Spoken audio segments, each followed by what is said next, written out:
के भुवनेश्वर के parade ground में 30 अक्टूबर 1984 को सैकड़ों लोगों की भीड़ के सामने इंदिरा गांधी ने कहा, I am alive today.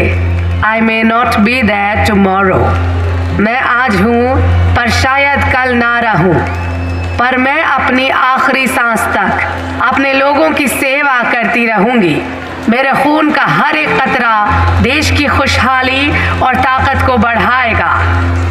Punjab और पूरे देश में बिगड़ते हालातों से इंदिरा गांधी को पहले ही अंदाजा हो चुका था कि उनकी हत्या की साजिश रची जा सकती है, लेकिन उनकी जिंदगी की आखिरी सुबह उनके इस भाषण के दूसरे दिन ही होगी, इस बात का अंदाजा शायद उन्हें नहीं था। पर वही हुआ जिसका इंदिरा को डर था। 31 अक्टूबर को करीब 10:30 बजे दूरदर्शन पर एक खबर आई। उस जमाने की फेमस न्यूज एंकर सलमा सुल्तान ने टीवी पर कहा, प्रधानमंत्री इंदिरा गांधी पर उन्हीं के 2 सिख गार्ड्स बेअंत सिंह और सतवंत सिंह ने हमला कर दिया है। उन्हें सुबह 9:30 पर एम्स ले जाया गया है। इंदिरा गांधी की हालत अभी नाजुक है। सूत्रों से खबर मिल रही है कि उनके सिख बॉडीगार्ड्स ने ऑपरेशन ब्लू स्टार का बदला इंदिरा पे जानलेवा हमला करके लिया है। दूरदर्शन पर यह खबर क्या आई, पूरे भारत में हलचल मच गई। सबकी नजरें अब दूरदर्शन और रेडियो पर टिकी हुई थीं। फिर शाम 7 बजे दूरदर्शन के इवनिंग न्यूज पे सलमा सुल्तान एक बार फिर आई। भारत की प्रधानमंत्री इंदिरा गांधी नहीं रही। भारतीय रेडियो पर आवाज गूंजी, प्रियदर्शिनी ने दम तोड़ दिया। भारत की प्रधानमंत्री इंदिरा गांधी हमारे साथ नहीं रही। 31 अक्टूबर को शाम के वक्त जैसे ही यह खबर लोगों के कानों तक पहुंची, दिल्ली ने अपना रंग बदलना शुरू कर दिया और जिसका असर पूरे भारत में दिखा। इंदिरा गांधी की मौत का असर 1 से 3 नवंबर 1984 को दिल्ली की सड़कों पर कुछ ऐसा दिखा जिसे आज तक भुलाया नहीं जा सकता है। उन 3 दिनों में सिखों को पगड़ी उतारकर खींचकर बाहर निकाला जा रहा था। उनके ऊपर टायर, रजाई, पेट्रोल, मिट्टी का तेल छिड़ककर उन्हें जानवरों की तरह जिंदा भूना जा रहा था। सिखों की दुकानें लूटी जा रही थी। दुकान में ही पेट्रोल डालकर उन्हें जिंदा जलाया जा रहा था। भागने की कोशिश करने वाले परिवारों को गाड़ी के ऊपर पेट्रोल डालकर गाड़ी में ही जला दिया गया। सरदारों को मारकर उन्हें तड़पता अधमरी हालत में ही सड़कों पर छोड़ दिया गया।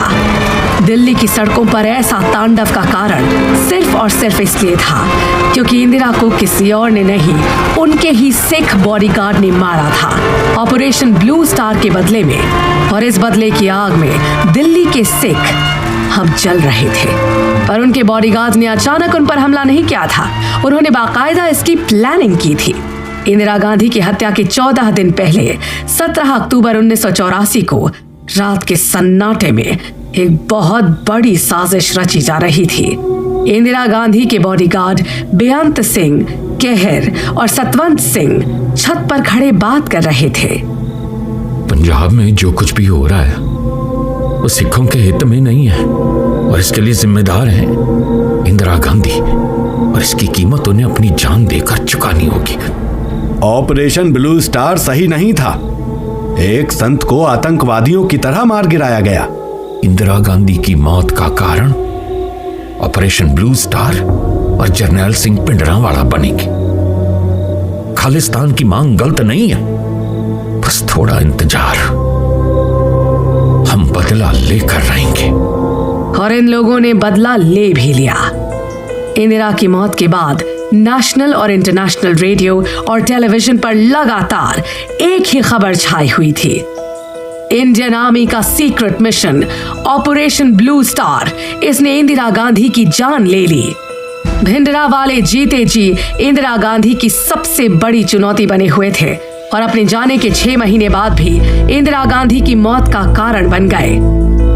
जब भी भारत की पहली प्रधानमंत्री इंदिरा गांधी की मौत का जिक्र होता है, कुछ सवाल अपने आप ही उठने लगते हैं। आखिर कौन था Jarnail Singh Bhindranwale?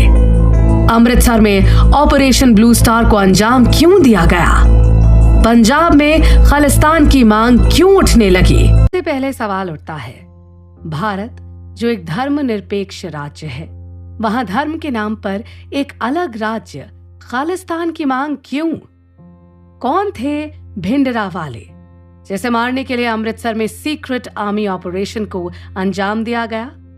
Operation blue star का सही कारण क्या था? पंजाब से उठ रहे इन मुद्दों को समझने के लिए भिंडरावाले ने जिस खालिस्तान की इस मांग को बढ़ावा दिया था, उस खालिस्तान को समझने के लिए हमें इतिहास के उन पन्नों की तरफ नजर घुमानी होगी जो खालिस्तान की जड़ों से जुड़े हुए हैं। तो चलिए इस कहानी की शुरुआत शुरू से करते हैं। चलते हैं इतिहास के उस दौर में जब 18वीं शताब्दी में पंजाब ने ब्रिटिश सरकार की नाक में दम कर रखा था। सही मायने में देखा जाए तो खालिस्तान की मांग भले ही बाद में उठी, लेकिन इसकी शुरुआत 18वीं सदी में हो चुकी थी, जब महाराजा रणजीत सिंह ने छोटे छोटे सिख मिसलों को मिलाकर सिख अंपायर की शुरुआत की। 1799 से 1849 के बीच सिख छोटे छोटे गुट नहीं बल्कि एक अलग साम्राज्य है, और इस सिख साम्राज्य का केंद्र हमारा लाहौर होगा। उस दौर के सिख साम्राज्य, जिसे पंजाब प्रोविंस भी कहा जाता था, उसमें पाकिस्तान का एक बड़ा हिस्सा लाहौर, हिमाचल प्रदेश, जम्मू कश्मीर, हरियाणा ये सभी शामिल थे। भारत में ब्रिटिश अंपायर आने के बाद भी 18वीं सदी तक सिख साम्राज्य ब्रिटिश हुकूमत से बचा रहा, लेकिन 1839 में महाराजा रणजीत सिंह की मौत हो गई और इसके तुरंत बाद अंग्रेजों ने उस दौर के पंजाब पर कब्जा करना शुरू किया। महाराजा रणजीत सिंह अब इस दुनिया में नहीं है। सिख साम्राज्य के लोग आपस में ही लड़ रहे हैं। यह अच्छा मौका है सिखों की जमीन को ब्रिटिश हुकूमत में मिलाने का। लॉर्ड एलनबरो के लीडरशिप में फर्स्ट एंग्लो सिख वॉर की शुरुआत हुई और दूसरे एंग्लो सिख वॉर में पंजाब का ये प्रोविंस अंग्रेजों के हाथों हार गया। पंजाबी बोली और सिख धर्म के हिसाब से एक साम्राज्य का गठन भारत की आजादी से कई साल पहले 18वीं सदी में हो चुका था और यहीं से खालिस्तान की शुरुआत हुई थी, जिसे उस दौर में पंजाब सूबा भी कहा जाता था। बाद में आया 1947 का वो दौर जो सिखों की सबसे बड़ी समस्या बन गया। अगस्त 1947 भारत आजाद हो चुका था, लेकिन दो हिस्सों में बट भी गया था। मुस्लिम ईस्ट पंजाब से वेस्ट पंजाब यानी पाकिस्तान की तरफ जा रहे थे, तो हिंदू और सिख पश्चिमी पंजाब या यूं कहें पाकिस्तान से भारत की तरफ आ रहे थे। दोनों तरफ हत्याएं हो रही थी। इसी दौरान इतिहास का पंजाब भी दो हिस्सों में बट गया। ईस्ट पंजाब भारत का होकर रह गया, तो वेस्ट पंजाब, जहां सिखों का एक बहुत बड़ा समूह रहता था, वो सिंध के साथ पाकिस्तान में जा मिला। बंटवारे के इस दर्द के साथ सिखों के बीच एक आवाज गूंजने लगी, जिसने विरोध का रूप लेने में ज्यादा वक्त नहीं लगाया। इस बंटवारे में सबसे ज्यादा नुकसान हम सिखों का हुआ है। हमारा सिंध पाकिस्तान से जा मिला, हम अपनी जमीन से बेदखल कर दिए गए, परिवार छूट गए, गांव छूट गए, पड़ोसी छूट गए। महाराजा रणजीत सिंह की देखरेख में जो सिख साम्राज्य 18वीं सदी तक एकजुट रहा, बंटवारे ने आखिरकार सिख साम्राज्य को टुकड़ों में बांट ही दिया। 1947 से बंटवारे का दर्द अपने दिल में छुपाए सिख आगे बढ़ रहे थे, लेकिन कहीं ना कहीं पंजाब को एक अलग देश बनाने की मांग अंदर छुपी हुई थी, जो 1956 के दौरान खुलकर बाहर आने लगी। यहाँ पर सिख समुदाय भी दो अलग अलग गुटों में बटा हुआ था। एक थे निरंकारी, जो ये मानते थे कि 10वें धर्म गुरु के बाद और भी जीवित गुरु हो सकते हैं। वहीं दूसरे थे कट्टर सिख, जो 10वें धर्म गुरु के बाद गुरु ग्रंथ साहिब को ही अनंत काल तक गुरु की उपाधि दे चुके थे। फिर भी दो अलग अलग गुटों के बावजूद भी सिखों का समुदाय एक धर्म और एक तरह की बोली के साथ बंधा हुआ था। 1956 में सिखों ने एक बार फिर आवाज उठानी शुरू की। हमें एक अलग सिख मेजॉरिटी स्टेट चाहिए, हमें सिखों का एक अलग सूबा चाहिए, लेकिन भारत सरकार सिखों की इस मांग को मानने के लिए तैयार नहीं थी। स्टेट रीऑर्गेनाइजेशन कमिश्नर ने सामने आकर बोला, सिख मेजॉरिटी स्टेट की मांग सही नहीं है। ये कोई बहुत बड़ा मुद्दा भी नहीं है, इसे रिजेक्ट किया जाता है। ठीक है, सिख मेजॉरिटी स्टेट नहीं तो कम से कम हमें ऑटोनॉमी का तो अधिकार है। सिख समुदाय अपने लिए ऑटोनॉमी की मांग करता है। सिखों का एक बड़ा समूह उस दौरान ये चाहता था कि उन्हें थोड़ी स्वायत्तता मिल जाए, या यूं कहें ऑटोनॉमी का अधिकार उन्हें दिया जाए। और यहीं से खालिस्तान की मांग बढ़ चढ़कर शुरू होती है। 1920 में पंजाब में एक पॉलिटिकल पार्टी की शुरुआत हुई जिसे अकाली दल के नाम से जाना जाता है। हमें पंजाब सूबा चाहिए जहां पंजाबी भाषा ज्यादा बोली जाती है। हमें अपना एक राज्य चाहिए। हम धर्म की नहीं भाषा की बात कर रहे हैं। जब सारे राज्यों को भाषा के आधार पर बांटा गया है तो पंजाब को क्यों नहीं? और आखिरकार अकाली दल की भाषा के नाम पर शुरू की गई रणनीति अपना रंग दिखाने लगी और 1966 में पंजाब, हिमाचल प्रदेश और हरियाणा को अलग किया गया और पंजाब और हरियाणा की राजधानी चंडीगढ़ को बनाया गया। बंटवारे और उस दौरान हो रहे दंगों के बाद भी जो सिख भारत में थे, उन्हें आखिरकार उनका अधिकार मिल गया था। लेकिन अब परेशानी की शुरुआत हुई सिख डायस्पोरा की ओर से। डायस्पोरा का मतलब वो लोग जो देश छोड़कर हमेशा के लिए बाहर बस चुके हैं। और सिखों की तरफ नजर घुमाएं तो इनकी बहुत सी आबादी यूनाइटेड किंगडम, कनाडा और यूएसए में बसती है। आज की भाषा में कहा जाए तो ऐसे ही एक एनआरआई सिख ने कनाडा से एक आवाज को पंजाब तक पहुंचाना शुरू किया।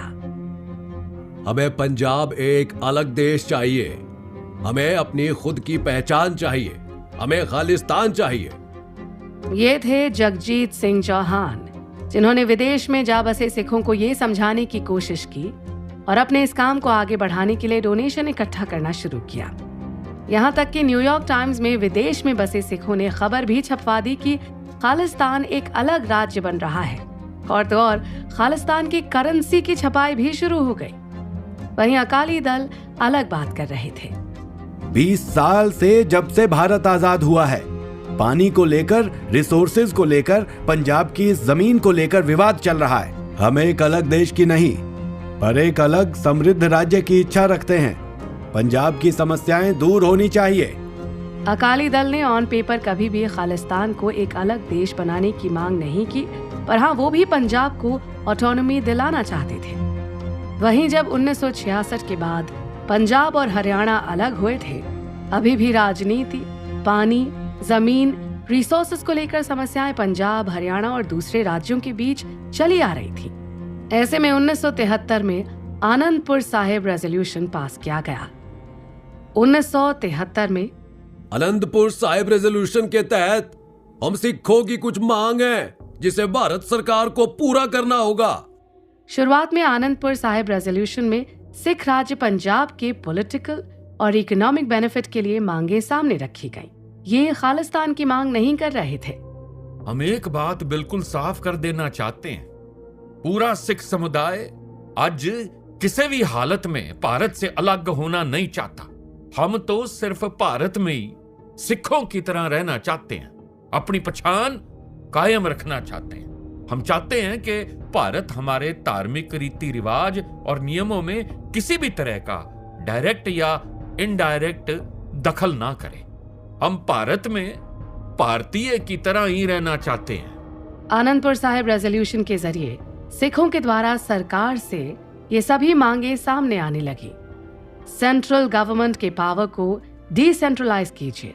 हर बात पर दिल्ली से पंजाब में हस्तक्षेप सही नहीं है। चंडीगढ़ को पूरी तरह से पंजाब को सौंप दिया जाए। हरियाणा के वो इलाके जहां आज भी पंजाबी बोली जाती है, जो हरियाणा पंजाब बॉर्डर के बीच में है, उन्हें पंजाब को वापस कर दिया जाए। पंजाब में लैंड रिफॉर्म और इंडस्ट्रियलाइजेशन भी होना चाहिए। सोसाइटी के कमजोर तबके को आगे बढ़ाने के लिए काम किया जाए। हम ऑल इंडिया गुरुद्वारा कमेटी की मांग करते हैं, जो भारत के हर गुरुद्वारे की देखरेख करेगी। पंजाब से बाहर जो पंजाबी भारत के दूसरे राज्यों में बसे हुए हैं, उन्हें सुरक्षा दी जाए। फौज में सिखों की भर्ती ज्यादा से ज्यादा ली जाए। सिख रेजिमेंट के तहत ही नहीं बल्कि सिखों को आर्मी में खुलकर जाने का अधिकार दिया जाए। शुरुआती दौर में आनंदपुर साहिब रेजोल्यूशन की सभी मांगों को लगभग मान भी लिया गया था और सब कुछ सामान्य चल रहा था। लेकिन धीरे धीरे 1970 के आते आते सिखों को ये लगने लगा कि ये रेजोल्यूशन अब सिर्फ नाम का रह गया है। भारत के नेता इसे पूरी तरह से भूल चुके हैं। आनंदपुर रेजोल्यूशन एक अलगाववादी और देश विरोधी मांग है। ये तो बंटवारे की मांग कर रहे हैं। इसमें जो भी बातें कही गई हैं वो भारत से अलग होने को लेकर कही गई हैं। यहाँ पर ऑटोनॉमी की बात नहीं हो रही है, इसलिए केंद्र सरकार इसे पूरा नहीं कर सकती। इंदिरा गांधी ने साफ शब्दों में आनंदपुर रेजोल्यूशन को दरकिनार कर दिया। ऐसे में शुरुआत से ही सिख समुदाय के अंदर इंदिरा गांधी को लेकर एक विरोध की भावना थी, क्योंकि वो उनकी मांगों को मानने से इनकार कर रही थी और यहीं से सिखों की समस्या बढ़ने लगी। फिर आए भिंडरावाले, जिन्होंने खालिस्तान की छिपी हुई मांग को खुलकर उठाना शुरू किया और इंदिरा गांधी को जिस जरनैल सिंह भिंडरावाले की सत्ता में आने और उसकी ताकत बढ़ने का अफसोस था, कहीं ना कहीं उसे बढ़ावा कांग्रेस से ही मिला था। 80 के दशक में जरनैल सिंह भिंडरावाले के सामने आने के साथ ही भारत में एक बार फिर बंटवारे की परिस्थितियां बनने लगी थी। इस बार बंटवारा भारत पाक का नहीं, बल्कि पंजाब और भारत का होगा। और इस तरह सामने आ रही थी के साथ जरनैल सिंह भिंडरावाले सिख धर्म की शिक्षा ले रहे थे। दमदमी टकसाल की बात की जाए तो ये अमृतसर के पास एक पंजाबी रीजनल स्कूल है जहां सिख धर्म की शिक्षा दी जाती है। जरनैल सिंह मेरा सबसे काबिल बंदा है। दमदमी टकसाल को मेरे बाद यही आगे लेकर जाएगा। 1977 में करतार सिंह खालसा की कार एक्सीडेंट में मौत हो गई। इसके बाद 31 साल के जरनैल सिंह भिंडरावाले को दमदमी टकसाल का 14वां जथेदार बनाया गया। ये पंजाब के एक रिलीजियस स्कॉलर थे। यहीं से उनकी छवि सिखों के बीच संता के नाम से मशहूर हुई। उस समय पंजाब में इनको मानने वाले लोगों की संख्या बहुत ज्यादा थी। इनकी निजी जिंदगी की ओर चलें तो जरनैल सिंह की कहानी की शुरुआत 1947 से होती है। 2 जून 1947 को पंजाब के मोगा में इनका जन्म हुआ था। उस समय भारत ब्रिटिश हुकूमत के अधीन था। पहले तो जरनैल सिंह भी आम सिख ही थे। जाट सिख समुदाय के लोगों की तरह ही उनका परिवार किसानों का परिवार था। लेकिन जैसे ही ये दमदमी टकसाल के लीडर बने, इनकी पॉलिटिकल छवि भी मजबूत होती गई। 1977 ये वही साल था जब इंदिरा गांधी को पूरे देश के साथ पंजाब में बहुत बड़ी हार का सामना करना पड़ा था। हमें अपनी राजनीतिक रणनीतियों में बदलाव करना होगा। खासतौर पर पंजाब में अकाली दल की सरकार बहुत मजबूत है। अकाली दल की उस मजबूत सरकार को पंजाब का ही कोई जीता जागता चेहरा हरा सकता है। हमें एक ऐसा ही चेहरा तलाशना होगा। जब इंदिरा गांधी और कांग्रेस पार्टी पंजाब से अपनी हार को जीत में बदलने के लिए पंजाब के एक उभरते हुए मजबूत चेहरे को तलाश रहे थे, उसी समय जरनैल सिंह की छवि भी पंजाब में लगातार मजबूत होती जा रही थी। जरनैल सिंह एक धार्मिक गुरु थे। इनको फॉलो करने वाले लोगों की संख्या भी बहुत ज्यादा थी। एक संत की तरह सत्संग करते हुए ये गांव-गांव घूमा करते और अपनी छवि को मजबूत बनाने की कोशिश करते। संत होने के बावजूद भी जरनैल सिंह की छवि एक लड़ाके की तरह थी और उनकी इस इमेज से यंग सिख पॉपुलेशन बहुत ज्यादा प्रभावित हुआ करती थी। वो लोग जो सिख धर्म के प्रति समर्पित हैं, अपने वचनों का पालन करते हैं, सिख धर्म ग्रंथों का पाठ करते हैं, शराब से दूर रहते हैं, वो ही सच्चे सिख हैं। भिंडरावाले सिख धर्म की सही नीतियों का प्रचार करने हरियाणा, चंडीगढ़ और पंजाब के बीच लगातार अपने प्रवचन दिया करते। इसी बीच घरेलू मामलों को सुलझाने में भी वो लोगों की मदद करते रहते और लगातार युवाओं को सिख धर्म के लिए प्रेरित करते। ऐसे में वो पूरे सिख समुदाय के रोल मॉडल बन गए थे। सिख धर्म की पहचान पगड़ी और दाढ़ी है और इसको कायम रखना आम सिख बंदे दा धर्म है। एक संत होने के बावजूद भी जरनैल सिंह भिंडरावाले का तेवर तीखा और मस्त मौला किस्म का था। वो किसी की नहीं सुनते थे, बस अपनी करते थे। भिंडरावाले को अपने साथ हथियार रखने में भी कोई परहेज नहीं था, बल्कि उनके फॉलोअर्स जो उनके साथ साथ चलते, उनके हाथों में भी बंदूक खुलेआम देखी जा सकती थी और उनके इस तेज रवैये ने उन्हें सिख युवाओं का चहेता बना दिया था। कुलदीप नैयर, भारत के फेमस जर्नलिस्ट और राइटर, अपनी autobiography beyond the lines and autobiography में लिखते हैं, भिंडरावाले की पॉलिटिक्स जर्नी की शुरुआत 1977 के आसपास हुई थी और उसी समय देश में कांग्रेस हार चुकी थी। पंजाब में अकाली दल की सरकार थी। ऐसे में संजय गांधी ने भिंडरावाले के उभरते चेहरे का फायदा उठाया। उन्होंने सोचा कि एक संत को आगे बढ़ाने से पंजाब में कांग्रेस की छवि को मजबूत बनाया जा सकता है। संजय गांधी को ऐसे तरीके बड़ी जल्दी सूझते थे और इसमें इंदिरा गांधी ने भी उनका पूरा साथ दिया। कुलदीप नैयर ने अपनी किताब में बताया है कि उस समय कांग्रेस पार्टी में ही सिख नेता ज्ञानी जैल सिंह और दरबारा सिंह ने पंजाब के 2 प्रमुख संतों को संजय गांधी से मिलवाया। संजय गांधी की नजर में पहले संत की छवि तो कुछ खास नहीं जमी और उन्होंने अपनी रणनीति के लिए जरनैल सिंह भिंडरावाले को चुना, क्योंकि उनका तीखा रवैया संजय गांधी को भी अपनी रणनीतियों के लिए बिल्कुल सही लगा। कुलदीप नैयर की ऑटोबायोग्राफी के मुताबिक संजय गांधी ने ज्ञानी जैल सिंह से कहा, जरनैल सिंह भिंडरावाला ही अकाली दल को टक्कर देने के लिए सही व्यक्ति है। संजय गांधी भिंडरावाले से मिले और उन्हें मजबूत बनाया। पंजाबी अकाली दल के खिलाफ भिंडरावाले का इस्तेमाल करने की योजना संजय गांधी की थी। इस बात का जिक्र न्यूयॉर्क टाइम्स में भी मिलता है। संजय गांधी के खास मित्र कमलनाथ ने ऑपरेशन ब्लू स्टार की घटना के बाद कुलदीप नैयर से बातचीत के दौरान उन्हें बताया, भिंडरावाले जैसे कट्टरपंथी धर्मगुरु को बढ़ावा देना क्या सही था? देखिए, कांग्रेस की छवि पंजाब में बरकरार रखने के लिए हमने भिंडरावाले को चुना। हम उन्हें पैसा भी दिया करते थे, उनका पूरा सपोर्ट भी करते थे। अफसोस हमने ये कल्पना भी नहीं की थी कि वो आतंकवाद की राह पर आगे निकल जाएंगे। कमलनाथ और अपने बीच हुई बातचीत को कुलदीप नैयर ने अपनी किताब में शामिल किया है, जिसमें भिंडरावाले की छवि को पंजाब में और मजबूत बनाने का काम कांग्रेस पार्टी के द्वारा ही किया गया था। पंजाब में भिंडरावाले एक ऑर्थोडॉक्स सिख कम्युनिटी की तरह देखे जाते थे, जबकि उनके बिल्कुल विपरीत निरंकारी सिख और भिंडरावाले के ग्रुप के बीच हमेशा झड़प होती रहती थी।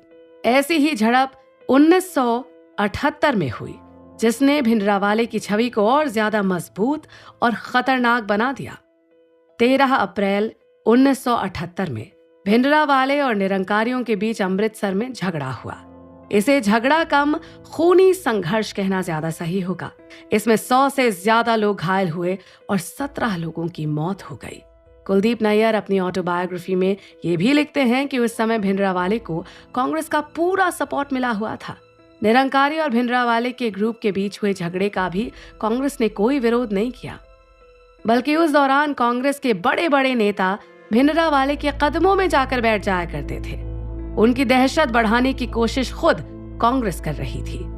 संजय गांधी इंदिरा गांधी के समर्थन पर कांग्रेस की सत्ता को मजबूत बनाने के लिए पंजाब में भिंडरावाले का चेहरा इस्तेमाल तो कर रहे थे, पर उन्हें मालूम नहीं था कि थोड़े ही दिनों बाद उनकी ये कोशिश उन पर ही पलटवार करने वाली है और भिंडरावाले कांग्रेस और इंदिरा गांधी की सबसे बड़ी चुनौती बनने वाले हैं।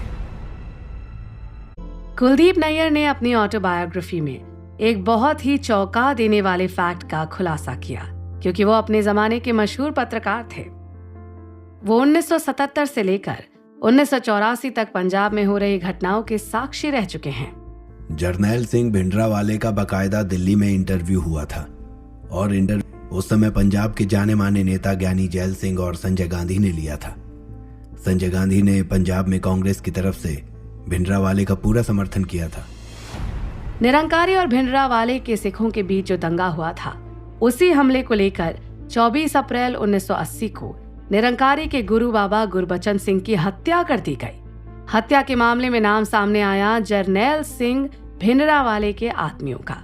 कुलदीप नैयर ने मीडिया को बाद में यह भी बताया कि निरंकारी और सिखों के बीच जो हमेशा से एक तनाव चलता रहा था, उसे भिंडरावाले ने अपनी छवि मजबूत बनाने के लिए इस्तेमाल किया, क्योंकि भिंडरावाले भी निरंकारियों के हमेशा खिलाफ रहते थे। इस तरह से धीरे धीरे पंजाब में 2 सिख समुदायों के बीच ही झगड़े मारपीट और दंगों जैसी खबर सामने आने लगी। कुलदीप नैयर इसी सिलसिले में एक बार भिंडरावाले का इंटरव्यू लेने भी गए थे। कुलदीप नैयर ने भिंडरावाले से पूछा, हमने हमेशा आपको हथियारबंद साथियों के साथ देखा है, ये हर वक्त अपने साथ इतने हथियारे लेकर क्यों घूमते हैं? पहला आप मैनू ये दसो कि पुलिस वाले हथियार लेकर क्यों घूमते हैं? पुलिस तो सरकार के लिए काम करती है, उन्हें तो ये अधिकार सरकार ने दिया है। ਉਹਨਾਂ ਨੂੰ ਕਹੋ ਸਾਡੇ ਨਾਲ ਟੱਕਰ ਲੈ ਕੇ ਤਾਂ ਵੇਖਣ, ਉਹਨਾਂ ਨੂੰ ਪਤਾ ਲੱਗ ਜਾਏਗਾ कि सरकार किदी आ। तीखे लहजे में जरनैल सिंह भिंडरावाले ने कुलदीप नैयर को कहा, पुलिस वालों ने अगर उनसे टक्कर ली तो उन्हें पता चलेगा कि सरकार किसकी है। कुलदीप नैयर ने अपनी किताब में इस बात का भी जिक्र किया है कि जब वो भिंडरावाले के साथ बातचीत कर ही रहे थे, तभी कांग्रेस के बड़े नेता और पूर्व रक्षा मंत्री स्वर्ण सिंह भी जरनैल सिंह से मिलने आए। इसके बाद कुलदीप नैयर ने जो देखा, उन्हें अपनी आंखों पर भरोसा ही नहीं हुआ। कुर्सी एक ही थी। कुलदीप नैयर की कुर्सी छोड़ देने के बावजूद भी स्वर्ण सिंह भिंडरावाले के सामने जमीन पर ही बैठ गए। ये हमारे संता हैं और संता के सामने मैं जमीन पर ही ठीक हूँ। भिंडरावाले को आगे बढ़ाने में कांग्रेस का ही हाथ था। इस बात के गवाह वरिष्ठ पत्रकार हरिजय सिंह भी हैं। इसके पीछे कांग्रेस नेता ज्ञानी जेल सिंह का सबसे बड़ा हाथ था। इन्होंने ही इंदिरा गांधी को इस बात की सलाह दी थी कि भिंडरावाले पंजाब पॉलिटिक्स से अकाली दल को निकाल बाहर फेंकेगा। कुलदीप नैयर और हरिजय सिंह के अलावा भी बीबीसी के पत्रकार मार्क टली और सतीश जेकब ने अपनी book Amritsar Mrs Gandhi last battle में इस बात का जिक्र किया है कि संजय गांधी और ज्ञानी जैल सिंह ने खुद भिंडरावाले के प्रचार प्रसार के लिए कांग्रेस के तहत एक नई पार्टी बनवाई। उस समय 1980 में पंजाब में हो रहे चुनाव में कांग्रेस की 3 सीटों के लिए भिंडरावाले ने खुलकर प्रचार प्रसार भी किया। इंदिरा गांधी ने भी इस बारे में बीबीसी इंटरव्यू के दौरान इनडायरेक्टली कहा था, मैम, पंजाब में भिंडरावाले का आतंक बढ़ता जा रहा है। क्या आप उन्हें जानती हैं? क्योंकि खबरें सामने आ रही हैं कि उनका कांग्रेस पार्टी के साथ लेन देन है। मैं किसी भिंडरावाले को सीधे तौर पर तो नहीं जानती, लेकिन मुझे ये पता है कि चुनाव के दौरान वो हमारे ही किसी उम्मीदवार से मिलने आए थे, पर मुझे उस उम्मीदवार का नाम अच्छी तरह से याद नहीं है। ये भिंडरावाले का ही कमाल था कि कांग्रेस को 1980 के चुनाव में जीत हासिल हुई। लोकसभा की कुल 551 सीटों में से इंदिरा गांधी की कांग्रेस पार्टी को 351 सीटें मिली और इसी दौरान पंजाब विधानसभा चुनाव में कांग्रेस ने भिंडरावाले के सपोर्ट के साथ ही अकाली दल को हरा दिया। अकाली दल पंजाब में कांग्रेस के हाथों हार गई और जीत का पूरा श्रेय भिंडरावाले को मिला। यानी जैल सिंह को इंदिरा गांधी ने तुरंत देश का गृह मंत्री बनाया और कांग्रेसी नेता दरबारा सिंह को पंजाब का मुख्यमंत्री डिक्लेयर किया गया। बस यही वो दौर था जहां से पंजाब में राजनीति का नया खेल शुरू हुआ। 1980 में कांग्रेस की पंजाब वापसी के बाद अकाली दल सत्ता से बाहर हो चुकी थी। अब हार चुकी अकाली दल ने अपने पुराने एजेंडा को लेकर आवाज उठानी शुरू की। आनंदपुर रेजोल्यूशन को भूलना सही नहीं है। सरकार 1973 के इस रेजोल्यूशन को इतनी आसानी से नहीं भूल सकती। ये सिखों के हित में नहीं है। हमें हमारा चंडीगढ़ वापस चाहिए। नदियों का पानी पंजाब का हक है। अगर पंजाब अपने आप में एक सक्षम राज्य नहीं बना तो खालिस्तान की मांग वापस उठने लगेगी। लगातार अकाली दल के सपोर्ट में पंजाब में इस तरह की बातें उठनी शुरू हो गई थी। तभी देश के हर दूसरे राज्य की तरह पंजाब में भी जनगणना का वक्त यानी सेंसस का समय आ गया और जनगणना ने धर्म, जाति और भाषा को लेकर एक नया विवाद खड़ा किया। पंजाब की राजनीति एक बार फिर गर्म होने लगी। पंजाब की राजनीति जनगणना के नाम पर जिस तरह से अपनी करवट बदल रही थी, इससे अखबार के पन्ने भी अछूते नहीं रहे। पंजाब में सबसे ज्यादा पढ़े जाने वाला अखबार पंजाब केसरी के मालिक और चीफ एडिटर लाला जगत नारायण सिंह ने उस दौरान एक आर्टिकल लिखा। उसमें उन्होंने बताया, पंजाब में 1981 की जनगणना चल रही है। ये ना तो सिर्फ पंजाब में बल्कि देश के हर राज्य में हो रहा है। लेकिन पंजाब में भाषा को लेकर विवाद उठने लगा है। जनगणना में लोगों से उनकी मातृभाषा पूछी जा रही है। हिंदी बोलने वाले हिंदी बता रहे हैं, तो जब पंजाबियों ने अपनी मातृभाषा के रूप में पंजाबी का नाम लिया तो विवाद बढ़ने लगा है। जनगणना के अधिकारियों ने कहा कि उनकी भी मातृभाषा हिंदी है, वो पंजाबी नहीं बता सकते। वहीं दूसरी ओर पंजाब में रहने वाले हिंदुओं से भी कहा जा रहा है कि वो अपनी भाषा हिंदी नहीं बल्कि पंजाबी बताएं। भाषा के नाम पर यह सियासत गलत है। जो जिसकी भाषा है उसे वही बतानी चाहिए। भिंडरावाले भी उन्हीं लोगों में से एक थे जो पंजाबी भाषा को लेकर उठ रहे सवालों को बर्दाश्त नहीं कर पाए। भिंडरावाले ने अपने समर्थकों की मीटिंग के दौरान उनसे कहा, ए हिंदू हमें धोखा दे रहे हैं। हिंदी साडी मातृभाषा नहीं है। हम जन्म ते मरण विच पंजाबी ही बोलते आए हैं। एक और भिंडरावाले की बातें लोगों के बीच गूंज रही थी, तो दूसरी ओर हर रोज सुबह के अखबार पंजाब केसरी में जनगणना को लेकर लाला जगत नारायण आर्टिकल्स पर आर्टिकल्स छाप रहे थे। पंजाबियों की भाषा को लेकर उठ रहे विवाद को बढ़ावा अखबारों ने भी दिया। सतीश जेकब जो एक फेमस जर्नलिस्ट हैं, उन्होंने इंटरव्यू के दौरान ये बताया, लाला जगत नारायण भी भले ही जनगणना में हिंदी और पंजाबी को लेकर उठ रहे सवालों का विरोध कर रहे थे, पर उन्होंने साथ ही भिंडरावाले के तरीकों का भी विरोध किया। उन्होंने एक आर्टिकल में लिखा कि भिंडरावाले कानून को अपने हाथों में ले रहे हैं और ये सब गलत है। इनका तरीका पंजाब की शांति को भंग कर रहा है। पंजाब का सियासी माहौल लगातार बिगड़ता जा रहा था। पंजाब केसरी में पंजाब और भिंडरावाले को लेकर लगातार छप रही खबरों ने लाला जगत नारायण को पूरे पंजाब में बहुत फेमस बना दिया था। इसी बीच एक ऐसी घटना हुई जिसने जलती आग में घी डालने का काम किया। 9 सितंबर 1981 पटियाला जालंधर हाईवे से पंजाब केसरी न्यूज़पेपर के लेखक लाला जगत नारायण गुजर रहे थे। लाला जगत नारायण ने एक दिन पहले ही अपने आर्टिकल के जरिए भिंडरावाले के तरीकों पर सवाल उठाया था और दूसरे दिन ही कुछ बंदूकधारियों ने हाईवे में ही गोली मारकर उनकी हत्या की। लाला जगत नारायण के कलम को तो चलने से रोक दिया गया, पर दूसरे दिन अखबार या मीडिया में एक ही तरह की खबरें छाई रही। आज की ताजा खबर, आज की ताजा खबर, भिंडरावाले ने लाला जगत नारायण की हत्या करवा दी। लाला जगत नारायण मारे गए, आरोप भिंडरावाले पर है। सतीश जेकब बताते हैं कि उन्होंने लाला जगत नारायण की हत्या और उसके बाद हुई पूरी कार्रवाई की रिपोर्टिंग खुद की थी। हत्या के आरोप में पंजाब पुलिस ने भिंडरावाले के खिलाफ अरेस्ट वारंट जारी किया। उस समय भिंडरावाले किसी काम से हरियाणा के चंडोकला में था। मैंने खुद अपनी आंखों से देखा है कि अरेस्ट वारंट जारी होने के बाद भी उन्हें हरियाणा से गिरफ्तार नहीं किया गया, बल्कि उन्हें उनकी प्राइवेट गाड़ी में आराम से हरियाणा से पंजाब तक आने दिया गया। चाहे पुलिस हो, प्रशासन हो या फिर कांग्रेस के राजनेता, कोई भी भिंडरावाले के खिलाफ एक्शन नहीं ले रहा था। ऐसा महसूस होता था जैसे जानबूझकर उसे बढ़ावा दिया जा रहा है ताकि पंजाब की आम जनता भिंडरावाले के नाम से ही डरने लगे। फिर जब दबाव ज्यादा बढ़ने लगा, पंजाब सरकार के साथ पुलिस पर भी सवाल उठे, तो 15 सितंबर को भिंडरावाले को अमृतसर गुरुद्वारे से अरेस्ट कर लिया गया। कहा यह भी जाता है कि भले ही भिंडरावाले को गिरफ्तार कर लिया गया था, लेकिन कांग्रेस आज भी इनके सपोर्ट में थी और इंदिरा गांधी की मर्जी से उन्हें जमानत पर रिहा कर दिया गया।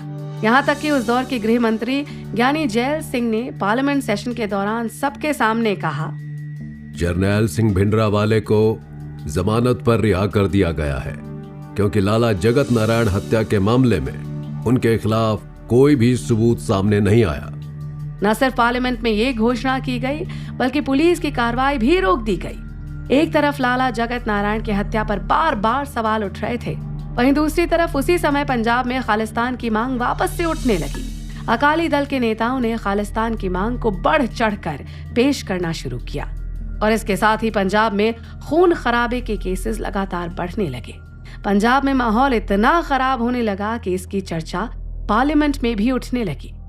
पार्लियामेंट सेशन के दौरान सीपीएम नेता हरकिशन सिंह सुरजीत ने सीधे कांग्रेस सरकार पर धावा बोलते हुए उनसे सवाल पूछा, मैं सदन के सामने खुलकर यह कहना चाहता हूं कि जरनैल सिंह भिंडरावाले के ऊपर न सिर्फ कांग्रेस का हाथ है, बल्कि अकाली दल भी उसका पूरा सपोर्ट कर रहा है।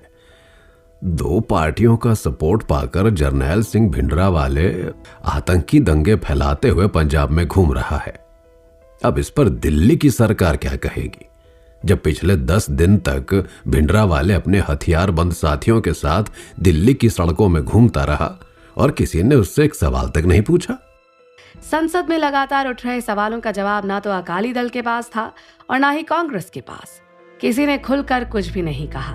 वहीं दूसरी ओर भिंडरावाले की हिम्मत इतनी बढ़ चुकी थी कि वो हथियारबंद साथियों के साथ दिल्ली से लेकर मुंबई की सड़कों में बेखौफ घूमता रहा। कुलदीप नैयर और सतीश जेकब जैसे पत्रकारों ने आज मीडिया के सामने ये खुलकर कहा है कि अगर उस वक्त दिल्ली से मुंबई और मुंबई से अमृतसर जाने वाले रास्ते पर भिंडरावाले को हथियार रखने के अपराध में कांग्रेस सरकार द्वारा रोका जाता तो शायद ऑपरेशन ब्लू स्टार की जरूरत ही नहीं पड़ती।